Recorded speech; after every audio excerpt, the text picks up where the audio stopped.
Welcome to the Desert Sanctuary with Carl and Laura Forehand. Often when we have doubts about religion or simply want to ask questions, it can feel like we are wandering out into the desert. We would like to invite you to join our sanctuary, the Desert Sanctuary. We've tried to pick guests that would resonate with and challenge us and our fellow seekers here in the desert. We believe that a key to the journey is to keep asking good questions, and we believe that all stories are sacred. Our hope is that you will find life and healing for your body and mind, and that you will be able to be where you are and be who you are. And now, here is our show. Hey everybody, this is Carl. This episode with Aaron Tomlinson was originally recorded for the Unlearning Curve, but I've edited it and transferred it to this platform, to the Desert Sanctuary. Thought it just might fit better, and all of our members weren't there for the Unlearning Curve, so it wasn't like a normal episode. But anyway, with all that, I hope you enjoy our talk with Aaron Tomlinson. He always brings wisdom, and we had a good time. Thanks. This is kind of a weird way to introduce somebody, but Aaron is kind of my friend. Yeah. He's a pretty good friend. We've met in person. We've had breakfast together. And I admire the stuff that he does online. He's a former pastor, and pretty popular pastor, I think, back in his day, and had some miraculous things happen at their church and things like that. Mm-hmm. And but I consider him a friend. And probably the main reason why is all my friends have a couple things in common. Number one, they are kind of different. All my friends are like that. They're just a little different. But the other thing that's common about them is that they're, and I say that like me, I'm different also. Mm-hmm. But also they are people that want to know what's true and want to know what's real. And so some of us, I don't know if this is totally true about Aaron or not, but some of us just, lay awake at night thinking about those kind of things and studying those kind of things and reading books about those kind of things. And I think even when you were a pastor, you did that. So Yeah. I'm going to let you introduce yourself, and then we want to talk about what you've been thinking about. And I'm sure that'd be a great contribution to our podcast to hear what you have to say. So with all that confusion and everything that goes along with Carl, the great, Aaron, Yeah, tell us a little bit about you. thanks. Yeah. I think it's fair to say definitely vibe on the different side of things for sure. And yes, from the very beginning, just my entire life, asking those bigger, larger existential questions about what is real, what is true, what is the meaning of life, what's the cosmos like? So it's funny you said, just share what's on your mind. And I thought that's a scary proposition. Mm-hmm. Yeah, for all of us, right? Yeah. Yeah. And so, yeah, I've had a lot on my mind lately, especially this year. So, it just kind of depends on what you want to get into. I've got new ideas about mental health and trauma, definitely some new and different ideas about deconstruction, about the nature of reality. So just kind of depends on what you want to lean into or push into. Yeah, one of the things we talk about all the time is, I think off and on we mentioned it on this podcast, and we look at ex-pastors, especially I do, anyhow, because I tend to run into them online, people that are deconstructing, and pastors. One of the things that you can probably connect with really well is I noticed a lot of those pastors instantly set up a shingle, start a new endeavor, right? Cottage industry, I think some people, call that. But one thing they ignore, like they did in Christianity, is their mental health. And you're a mental health counselor, right? JD Yeah. teaches psychology Oh, in Taiwan, so cool. we have a lot of expertise here. But what do you have to say about that? Let's talk about that for just a little bit. Yeah. Do all of us need to do some work in those areas, and what's the best path? Do all of us need to do some work in those areas? Yeah, I think for sure. I think if I was going to tie it in, I kind of think maybe I would tie it in with deconstruction. And maybe this is just my temperament. I've really been thinking back um, over ministry, my life, and I was always contentious. I never fit anywhere. I mean, I was always the guy that was starting trouble. So maybe this is just my my temperament, but I'm almost as frustrated with the therapeutic world as I was with Christianity at one point. And what they share in common, besides maybe just my temperament and challenging things, is the ineffectiveness of it. It's just really, really hard for me. It was hard for me as a pastor when people would come needing help to just tell them, well, quote scripture, let's pray, and see you later, and then go have dinner. Um, and then even more so as a professional mental health counselor. Um, I don't know. The model in the field, I just don't like it at all. There are things that are helpful, but I think there's a lot of things that are equally as questionable. And I think it's one of those situations again where if we don't question, we just kind of keep doing the same thing over and over again and getting a different result. So I always tell people if you're going to go to a counselor, make sure you get a good counselor Hmm. because you will go to therapy for better or for worse. Yeah. I've seen both. I've seen people get better and I've seen people get worse. And not every counselor is a good fit for every person. So I'm not saying, hey, I work well with everyone because that's certainly not the case. Um, so yeah, I think it's important. I do think there's some interesting breakthroughs in the neuroscience, especially around trauma, that interest me. Um, What are some of those things, those interesting things? well, but we tend to think of trauma as primarily in the past and primarily as most of the therapies, except for some of the somatic therapy, some of the stuff that you've done, and Carl with focusing and that kind of work, typically addresses the areas of the brain that aren't even affected by trauma, Hmm. and that's problematic for most people. So we tend to look at trauma as something that happened in the past, and it gets coded in really our logical linear way of thinking. It becomes part of our story, right? In order to have a story, you have to have a past, a present, and a Hmm. future. But the truth is, it doesn't really get stored as a memory at all. It gets stored in the body as energy, as emotion, possibly as information. Um, and if you don't address that emotion, you don't move that energy, the person's just going to keep recycling because what they're saying now happens is that after a traumatic experience or multiple traumatic experiences, your nervous system tends to get locked into a fight or flight response. And so your mind is not processing your present moment based on that past event and the specifics that happened. It's processing the present most moment based on the interoceptors that you have. So your brain is getting most of its information from what's happening inside the body. Hmm. So it's not like, I'm getting a trigger. The kind of the old theory was I'm having a trigger that I'm associating kind of a Pavlov's dog kind of thing. So I had a traumatic event. It involved my father. So now anytime I get around men in authority, I get nervous, right? That's kind of the old theory. Hmm. What they're proposing now is that you're kind of locked into this fight or flight response, and you really do get locked in it. You brace. Most people, if they spend time in their bodies, they'll discover that they've got tightness around their hips, tightness kind of maybe in the solar plexus.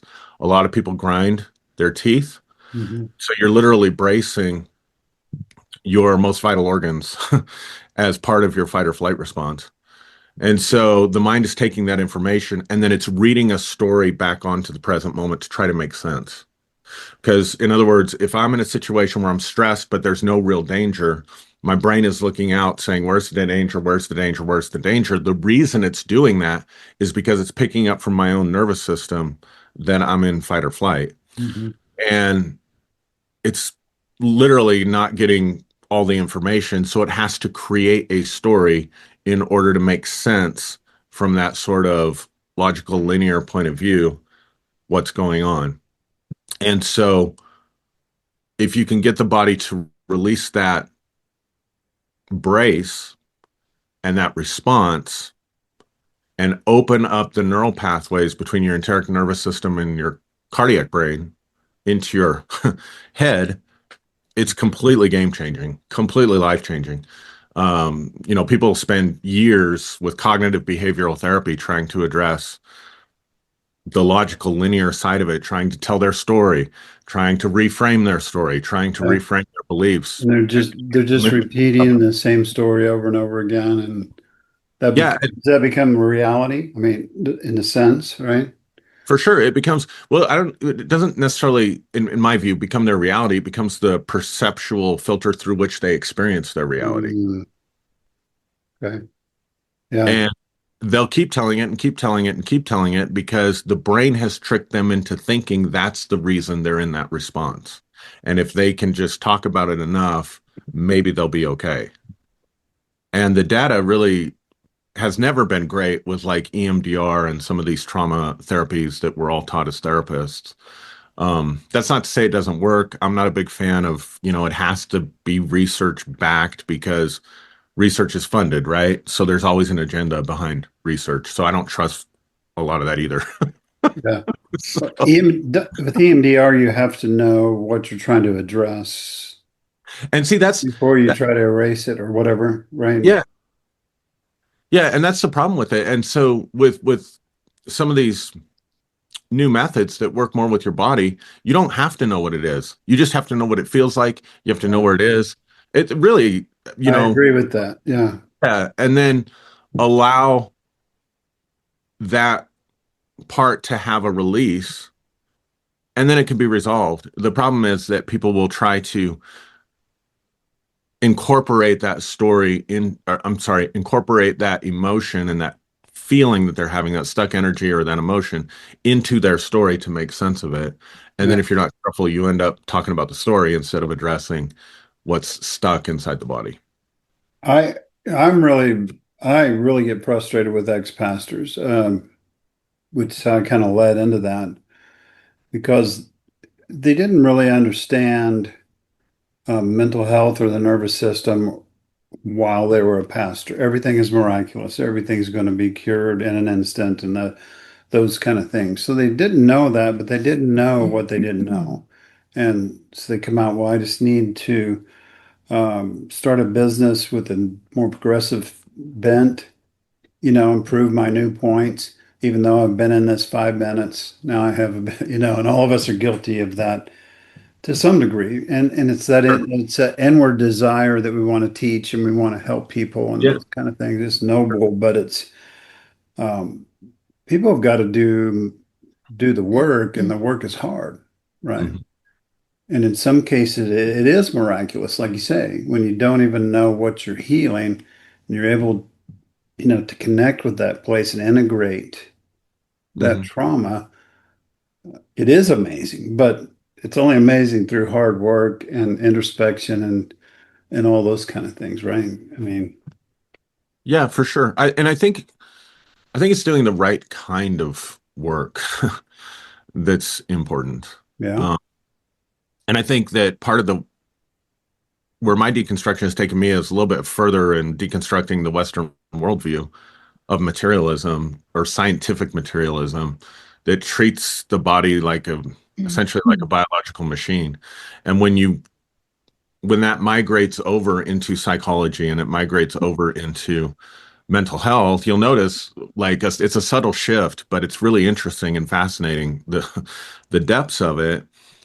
10 years ago, all these community health centers were mental health centers, right? I can think we had one here, Spanish Peaks Mental Health.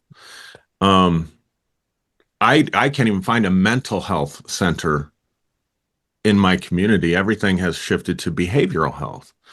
And that's because of this really strict, scientific, really narrow criteria that it has to be observable, measurable, repeatable, and the only thing you can really observe and measure about human beings is their behavior. And so, uh, uh, you But does know, that get us back into Skinner and stuff that we've talked about on 100%, here? Yeah. So 100%, we're resurrecting him, which 100%. I don't think we've talked about him quite a bit. JD just did a thing on him last month, but um, I really want to have time to talk about this too with you. Sure, sure. Spirituality. Yeah. So Britt Hartley, ex-Mormon. I don't know if you heard her. She's online. Um, and she's a theologian. She just got her doctorate, um, Hmm. but she left the Mormon faith. And she's having some real interesting discussions right now about spirituality and what does that mean, and do we even need that word? Hmm. Um, I'd be anxious to hear your thoughts on what are you thinking about spirituality? Um, you and what you consider yourself now. You don't have to answer that, but just kind of, where are you? And is spirituality a thing? Is it not a thing? Is it real? Is it, what do we want to do with that? Or do we just need to get rid of the word altogether? How's Carl. that for 1,000 questions? Yeah. No, I'm really glad you asked because that's something also that I've really been thinking about for about the last year and a half, and I've gone through a lot of changes with that. And what? My story, as far as like how I came into the Christian faith, is very different than most people's, and how I deconstructed is also very different than most people's. Mhm. And what I mean by that is that I very much experienced what I would call a very real relationship with a being that I'm comfortable now calling God. If I say that though, and then especially because I was a Christian pastor, Mhm.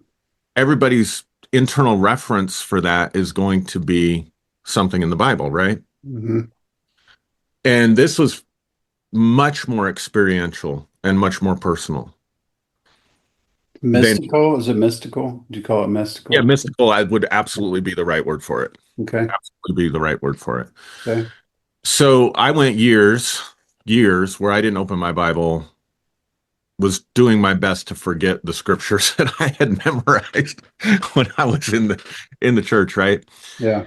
And just in the last couple of months, I've gone back to just reading the Gospels, and I'm like, my God, what Bible are people reading? Because I'm sure your algorithms are probably like mine, where YouTube is constantly popping up these guys that are, the truth that the church suppressed, or the books that the church hid, or and Mhm. everybody wants to lean into Gnosticism and then kind of scandalize the church. Like, here's the authentic teachings of Jesus, and here's what the church suppressed. But if you go back and actually read the Gospels, you don't even have to reach for like the Gospel of Thomas or the Gospel of Mary Magdalene, because there's so much in there that Jesus talks about that the church never talks about. Mhm. Like, for example, I just did and I used AI. Some people have issues with that, but it's a research tool, right? And I just asked, how much did Jesus explicitly talk about love in the Gospels? Because if you walk up, ask the average pastor, ask the average person, what was the core of Jesus' message? I think 90% of people would say, well, to love your neighbor. Right. And I'm like, I don't think that's accurate. And so I asked AI to analyze it. So shockingly, the explicit, where it says, love your neighbor, love your enemies, almost less than 1% of what's in our actual Bibles, of what Jesus taught, the red letters. It's almost less than 1%. Mhm. So I said, okay, let's add things like the Good Samaritan, concepts like forgiveness, anything I could think of that might relate back to loving your neighbor, right? Okay, so we throw that in. You're still only at about 40%. Now, what's beyond question is that love is the core ethic that the Gospels are teaching, but it's not the core of the principal teachings. What you find far more is Jesus talking about the kingdom, but not in the Christian nationalist Lance Wallnau, Andrew Womack kind of sense, Right. or Paula White, where we're going in and overtaking the world, making everybody believe like us.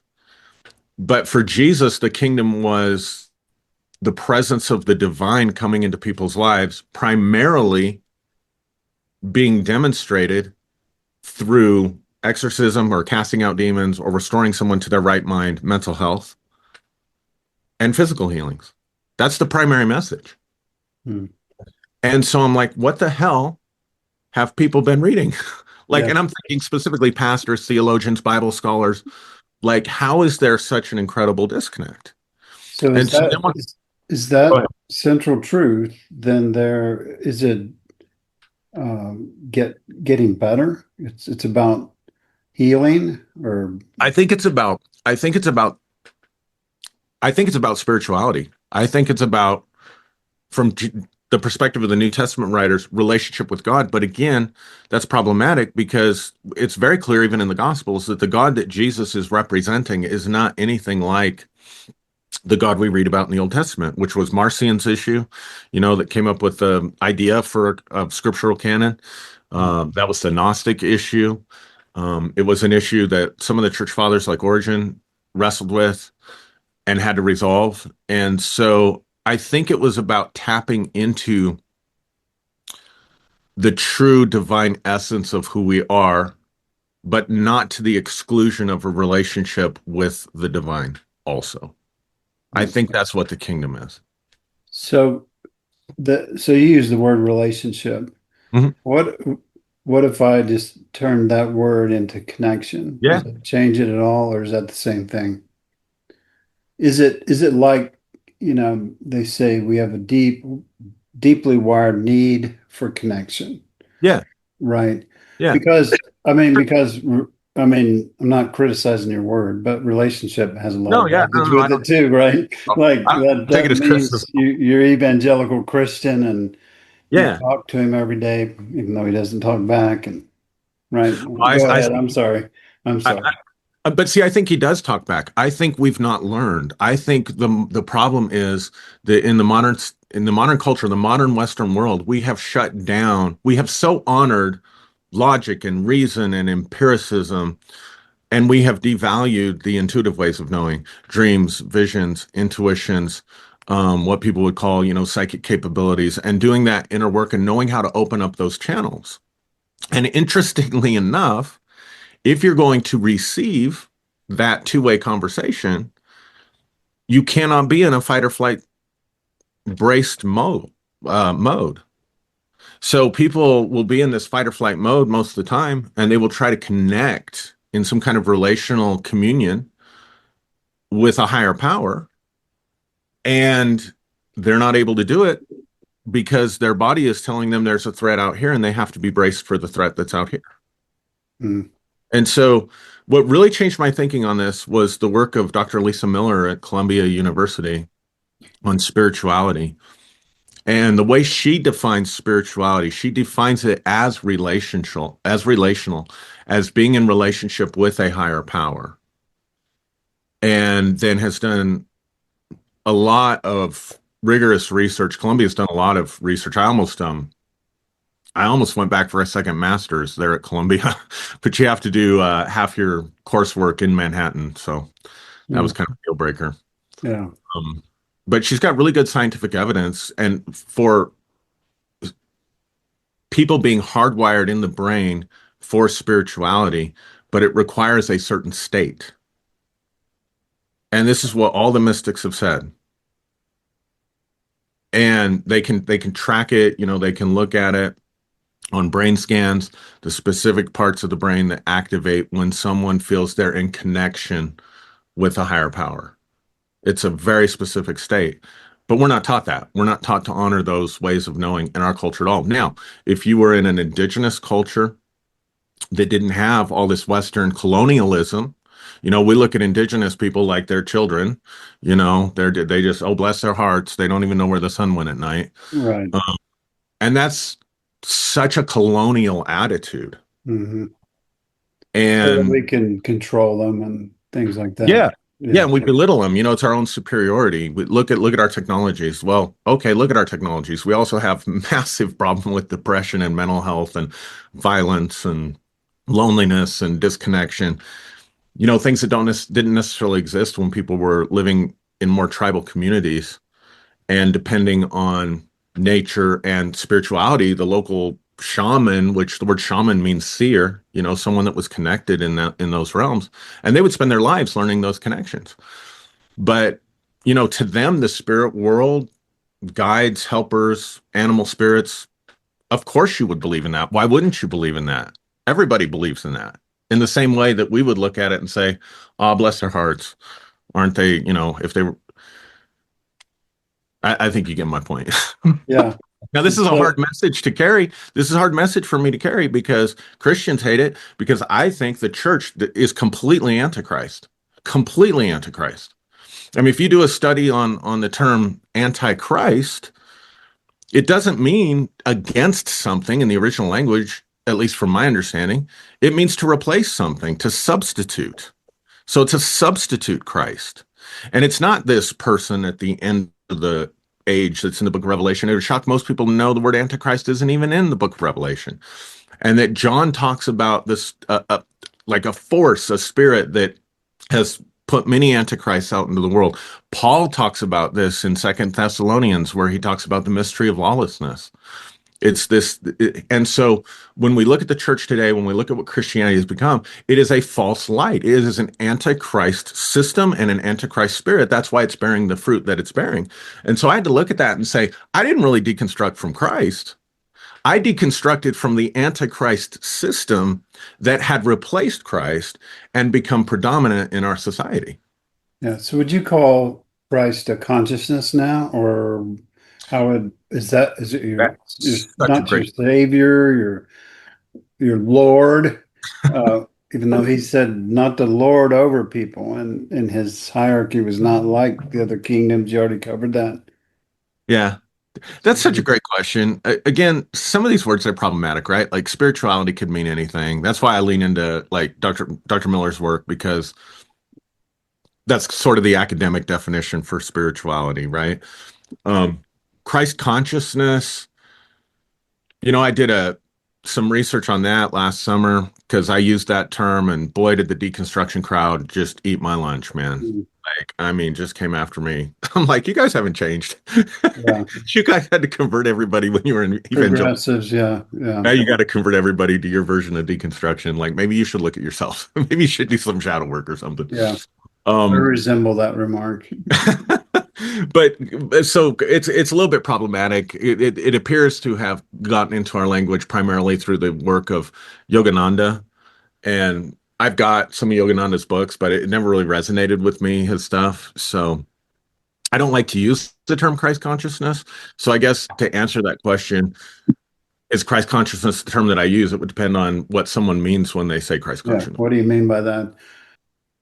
Some people, so for either one of you, some people say out here in what we call the desert, they say all religion is cultural, all beliefs are assumptions.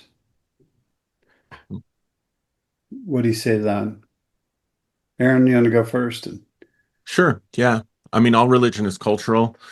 Yeah.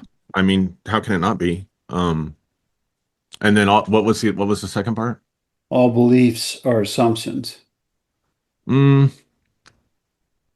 yeah, I don't know. That might be a little too simplistic for me of a definition. I mean, certainly our assumptions are beliefs. I think the most dangerous beliefs are the ones that are so deeply ingrained in us that they color the way we see the world. They're the lens, the perceptual lens through which we experience reality. Hmm. Those are hard to deal with, and a lot of those are cultural, right? Yeah. So, yeah, I think I'd probably pretty much agree with that statement. Yeah. Aaron, if you could say this is, one, two, three, or one, two, Mhm. what's the way forward? Um, what do we need to be focusing on? It's, gosh, it's so political, and I have to admit, I do my part there to JD scolds me kind of indirectly all the time for that. But um, we want a way forward. We want a better world. We want better spirituality, if that's what you want to call, we want real spirit. We want real stuff. Hmm. Um, I look at JD's situation, so that's a communal connection thing Hmm. that he does. And you might even say black churches in America sometimes are that way. Their community, their connection, their Hmm. civil rights headquarters and so on. But Hmm. um, we want to somehow, get through the next 100 years. And Yeah, where do we need to be putting our energy and our focus, maybe is what I'm asking either yeah, one of you. that's a great question. So I'm coming out with my first book next month. Um, the title of the book is Let the Wild Tree Grow, and the subtitle is Why Your Soul Doesn't Need Another Fix. Um, but in there, I talk about what I call the native self, which is who you were before you got programmed by assumptions and culture and that kind of thing. And then I talk about the managed self, which is kind of the self that we present to other people in order to um, get go along and get along, right?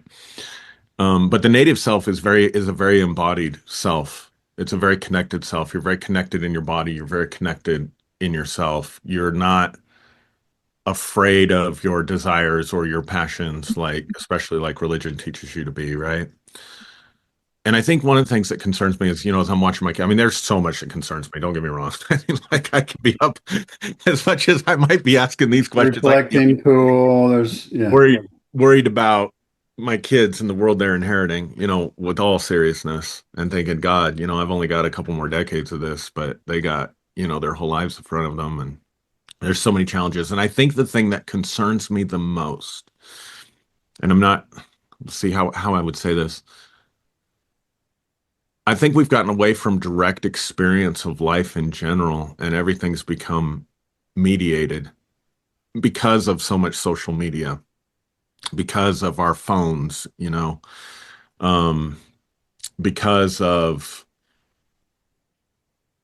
pressure. There's always been pressure to believe a certain way, but I think, it's just we live in such a gotcha culture. We live in such an attack culture. We live in such a shame-based culture. And I see it online all the time. And so I think the way forward is it's not back to nature like people might hear that, but back to a more embodied existence, the way human beings were meant to live. That involves connection, that involves community, that involves spirituality. Um, and I think we've lost a lot of that. I think that, I find the work of Greg Braden really interesting, what he's saying right now about this could be the last fully human generation to live on the planet because we're going to start inserting so many technologies in our bodies. And so I think for me, because part of it for me, I went through so much like you, I went through my own cardiac event. I almost died. I mean, should have died. I was telling my kid's pediatrician the specifics of my situation a year and a half ago. Almost, it'll be 2 years ago, this August 31st. And she's just like, it's a miracle that you're alive. You shouldn't be here. Because I was in such bad shape, and I had waited so long to go to the hospital. Um, and then we had a very serious health condition with one of my kids that was intense, forced me to quit my job, spent weeks on end up at the Children's Hospital in Denver. Um, and all that stress and all that, for years, um, was just really getting to me. And at the same time, something shifted to where I was able to leave the only way I know how to describe this is make a shift in my own state of consciousness where I was opening my heart and living more from my heart. And the moment I did that, all of the negativity in my brain shut off, all of it, which was quite amazing because of all this stress and all these reasons to be anticipating shitty outcomes. Hmm. Uh, and it was so revolutionary for me. That's where this book came from. Yeah. Do you, I just have a wild question. I've, I've been through a lot of stuff, and I wonder if some of my heart issues, were contributing to the anxiety I had and so on because I wasn't getting enough flow and all those kind of things. And here's what I've noticed after all of that and after doing some mental health work and being on some mental health drugs for a little while and then weaning off of them, Yeah. um, is that it seems like stress, um, anxiety Hmm. is different now for me. And it's different in this way that I want to say it's more conscious. It's more up here Hmm. than it is down here. Hmm. And so I say, well, not really sure why I'm starting to feel this, but it's more conscious, and I take a couple of breaths Hmm. and I'm relaxed. I'm not in fight or flight anymore. Mine is fight, by the way, not flight. Really? I wouldn't have guessed that about You wouldn't think that, would you? you. JD No. does. Um, I find that very interesting, that how that's changing, and I like you, I believe that there's some things that really work. And I learned from the nuns, that's part of my story, that they taught me embodied spirituality Yeah. and to pay Yeah. attention to your body and Hmm. to get in touch with that and so on. When you do that, so then what do you say to the universe, to God? You said God is acceptable now. Hmm. Um, what do you say on a typical day when it's tough? When you have a challenge, when you want something, I know what we used to do. What do you do now? What Yeah, helps? What makes it better? What makes it, what's changing the world? that's such a It's a lot in there, right? question. I know that's such a great question. And you say, God, have your mercy on me. We're So, joining in prayer. We claim your power. yeah, What do you say now? yeah. Such a great question because I have had to how do I even answer that? I don't pray in the traditional sense at all. Right, right.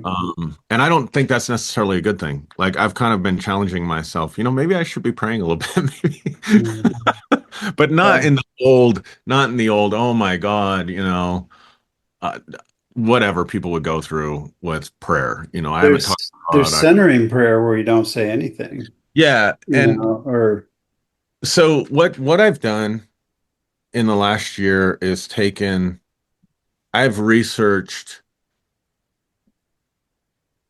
body-based practices from indigenous cultures, but also body-based practices from the latest like neuroscience and what's just barely starting to hit in the therapeutic world that they call somatic processing, breath work. Um, there's all kinds of different stuff. Peter Levine was kind of yeah, I know him. Yeah. forerunner, the forerunner of all of this. And He calls it so, somatic experiencing. Right. yeah. And so what I've done is kind of developed my own practice and my own way of working with my energy, working with my spirit, working with my body, and embodying my life. And so when I get stressed and I get, like it feels like the world is just completely off its hinges and falling apart, and my predictive brain starts going to worst case scenarios. I call it my Google search of doom, Hmm. where I can click on various different bad outcomes, but they're all bad. Hmm. And then there's pages embedded in pages. Anyway, Yeah. Yeah. I can relate. there's Yeah. Easter eggs in there. Um, Yeah. so what I'll do is I'll do these practices, and I've started. teaching them to some of my clients with the caveat that, I'm not charging them because they're essentially my being test subjects. Yeah. And I let them know that up front. You're a guinea pig. Yeah. But the results that I have experienced have been incredible. And the people that I've worked with, incredible transformation over a short period of time. Um, and so I'm looking forward to, uh, again, I'm not trying to promote, you can edit all this stuff out. I'm just letting you know what's going on. I But want to hear it. Yeah. we just organized our first retreat that we're doing in New Orleans in September. And so I'm going to be teaching all of this process and I'm going to be teaching the science behind it. I want to be clear. This isn't something that I just came up with woo-woo-ish, you know, um, from my higher self or however that works for people or Hmm. my spirit guide told me or God told me. Yeah. Um, but it's something that I really researched, practiced on myself and vetted and all of the practices while I'm combining them and synergizing them have their own basis of evidence, either in the cultures that have taught them for literally probably centuries, or, um, like I said, neuroscience and, some of the research that's been done there. So I'm really excited to take a group of people. We're going to keep it small, but to be able to take a group of people and teach them this process because I can do this process now. Um, 10 or 15 minutes completely grounds me, completely gets rid of all of that negative thinking, and then I am more centered. Plus, it opens those channels of communication that I was talking about, where it's just so much easier to. I just call it spirit because I don't know if it's God. It's not God in the traditional sense. It's not Jesus in the traditional sense or Christ, but spirit, whatever that connection is to my higher power. Um, messages come, guidance comes, consolation comes, all the stuff we wanted as Christians. It's all in the Bible. It's all the Yeah. stuff Jesus talked about. But again, for whatever reason, we weren't able to tap into that or experience that when we were part of that, what I think and said earlier is an antichrist system. So when you asked me to do this, you're like, what's been on your mind? I'm like, phew. A It's been a lot, lot, right? A lot of but things. it's very different. There's nothing out there that's essentially like this that I can point to. And I wish I could because it'd be more comforting, right? Like, oh, well, this is focusing. Well, it's like focusing, but we actually don't do any focusing. Or this is like what Peter Levine does, or like somatic processing, or like trauma release exercises. It's like, no, it's not like any of that, but we incorporate aspects of all of that into this sort of streamlined spiritual practice that people can do, and it doesn't require any faith in anything. Right. Um, And but they're gonna have to personalize it anyhow, yeah, right? I mean, it's not it's not like a law. It's not like, yeah. So you're running out of time. You got another appointment to get to, and we didn't even get yeah, started here really. But yeah, yeah. I was kind of all over the place. Sorry. no, that's great. I think we heard what you're thinking about and what some of your wisdom and those kind of things. But want to give you a chance if there's something you didn't get to say um, that you wanted Yeah, to say that. And JD always closes out, so that'll I, give him some time to think about what he's going to say also. yeah. No, So, I appreciate that. I think what I want to say that I didn't get to say is how much I appreciate the work that you guys do, and I'm not, I'm being very sincere in that. I think being a voice out there for people, I think the way you use your voice to advocate for victims, um, and really being a desert sanctuary. I mean, that name is so appropriate. Um, I think you occupy an important space in this world, an important space in the podcast universe and on the internet. And I'm just so thrilled to be able to call you friends and to have this connection with you is very meaningful to me. So I yeah, really appreciate you having me on. yeah, we feel the same way. Laura, Yeah. you need to say anything before we? No, well, the only thing I was going to say is I really appreciated what you said about the church being antichrist. That made so much sense to me. Yeah. Like I can't really put it into words, but it's like when you said that, it was like That's why I really struggle with the church, just Mhm. because they're like it's the opposite of what I think Christ should be, which is, Mhm. love, acceptance, inclusion, and all those things. So that really struck me. So thanks for sharing Yeah. that. Okay. Yeah. Great. Yeah. And I thank Aaron for coming. Consider him one of my wife's friends and someone I I gain gain from him in my life. And there's not very many of those people, by the way, Aaron. So at some point we're gonna have to get guests from somewhere else because I'm gonna run out of friends pretty fast. Thank you for joining us today on the Desert Sanctuary podcast. Remember, all who wander in the desert are not lost. We believe all of our stories are sacred. We are always here if you need someone to hear your story. Check out our blog on Pathos and also our YouTube channel. And stay tuned for our Leaning Forward conference. Remember, we love you. And be at peace.